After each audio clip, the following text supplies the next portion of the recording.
morning, children. In the previous classes, we all have studied about geography lessons. Even civics lessons we have studied. Today, we are going to start with history. I hope you all might be knowing about history. History is the time which has already passed. And we are going to study what all changes that occurred in the past compared with the changes in the contemporary India. So let's start with the first chapter of history, and the name of the chapter is How, When and Where. And children, what all topics we'll cover in this chapter first? We'll be studying about history in little more detail. Introduction to history. So we'll be discussing the history. What is exactly history? It is not only the dates, it is not only the events which took place. It is the main thing, it is the major changes that took place in the previous years, thousands and thousands of years, compared with the years in the present time, in the modern time. So let's start with the explanation. So children, let's start with the first chapter, How, When, Where. So the first question which arises in our mind is, what does history mean? History is the study of past events, and it is much more than memorizing dates, which means that it is not just thinking or learning the dates. The main thing is studying about the events, the different events which took place in the past. So in this lesson we will learn how did it happen, when did it happen, and where did it happen. That is, when and where all these events took place and what were the reasons of these events. So let's start with meaning of history. History is about changes that occur over time. That is, finding how things were in the past and how things have changed. So we can easily say that history is not about just studying about time. It is how the changes that occur over time and comparing those changes with the changes that are taking place recently. So comparing the changes in the long back years and compare with the changes that are taking place today. As you all know, in the previous classes in 6th, in 7th, you all have studied about the early men. You all know, children, they were hunters and gatherers. And you also are very much aware with the civilizations in the ancient medieval period. Civilizations, that is Mohenjo-daro, Egyptian civilization, Harappan civilization, Asian civilization, etc. So you all have studied in the previous classes. And after the civilizations, you all know that the Mughals came to our country and they ruled India for near about 200 years. So the Mughal rule was there in our country. And after the Mughals, you all are very much familiar, came the Britishers.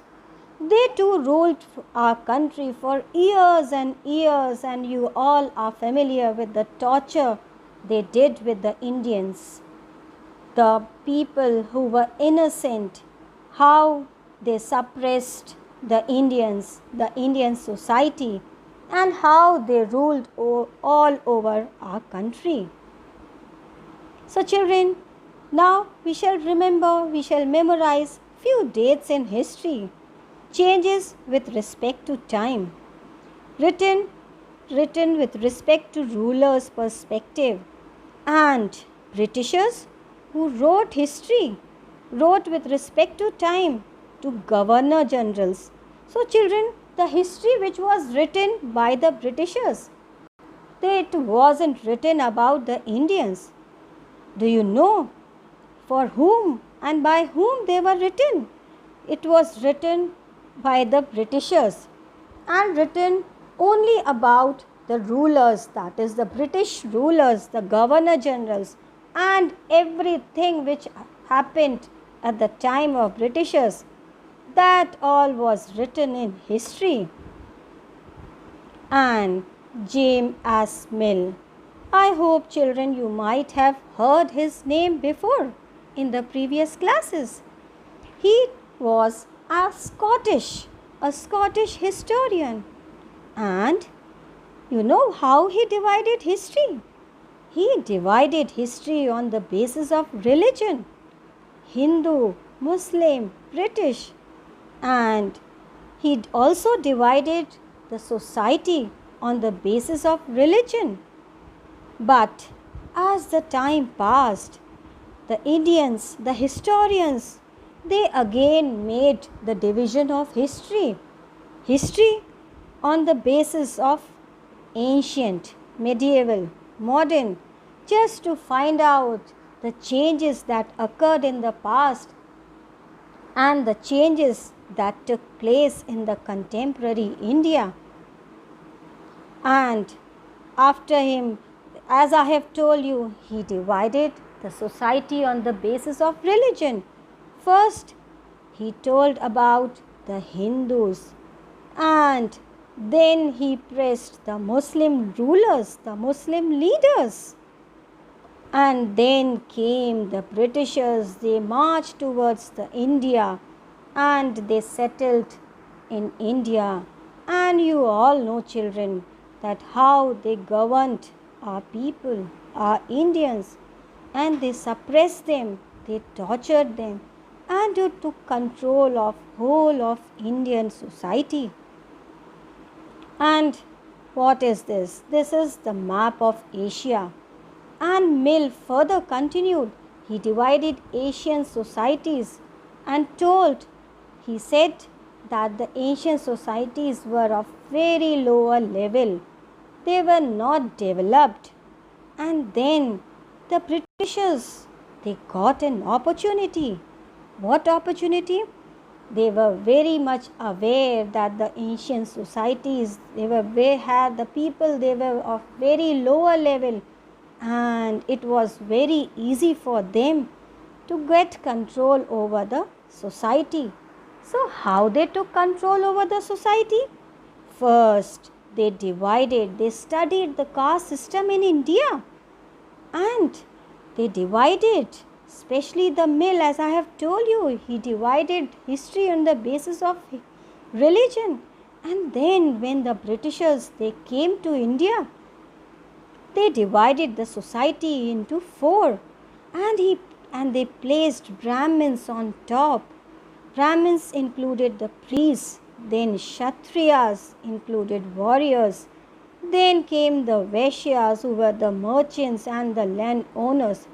And children, he placed the Shudras and the untouchables at the last point, that is, those people who did all the menial jobs like sweepers, cobblers, etc. They were placed at the lower and the last level.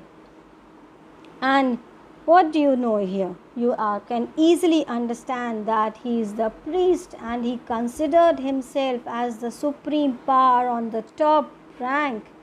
And then came the warriors who fought for the right of the Britishers, because they were not allowed to fight for their own rights.